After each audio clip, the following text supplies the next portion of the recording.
ఈరోజు రాష్ట్రం మొత్తం మీద AP municipal engineering workers union municipal engineering వర్కర్స్ల యొక్క సమస్యలపైన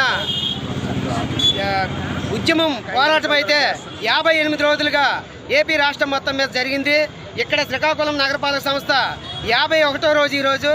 ఇందులో భాగంగా ఏవైతే మేము ముఖ్యంగా డిమాండ్లు పెట్టామో మా జీతాలు పెంచమని కానీ, సంక్షేమ పథకాలు అమలు చేయమని కానీ, లేదా మాకు కారుణ్య నియామకాల అమలు చేయమని కానీ, తర్వాత ఏదైతే హెచ్ఆర్ పాలసీ అమలు చేయమని కానీ ఈ కొన్ని డిమాండ్ల మీద మేము మాట్లాడేమో వయో పరిమితి పెంచమని కానీ, ఈ డిమాండ్లు ముఖ్యంగా సిడిఎం గారి దృష్టికి మా యూనియన్ స్టేట్ నాయకులు బాబా బక్రుద్దీన్ గారు, అలాగే పితా మహేష్ గారు, మన వీళ్ళంతా కలిసి సిడిఎం గారి దృష్టికి తీసుకెళ్ళి అక్కడ చర్చించి మా యొక్క సమస్యలకి పరిష్కరిస్తామని పూర్తి హామీ అయితే తీసుకోవడం జరిగింది.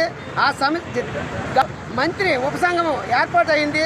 మంత్రి ఉపసంఘము 10 రోజుల్లో అంటే 3-4 రోజుల్లో మేము మీ యొక్క కార్మికుల యొక్క సమస్యలు తీర్చి జీవో విడుదల చేస్తాము, మీరు సమ్మెను విరమించి డ్యూటీలకి వెళ్ళమని కోరారు. కాబట్టి మా నాయకులు చెప్పిన దీని ప్రకారము మేము తాత్కాలికంగా రేపటి నుంచి సమ్మె విరమించి విధులకు హాజరమైతే జరుగుతుంది.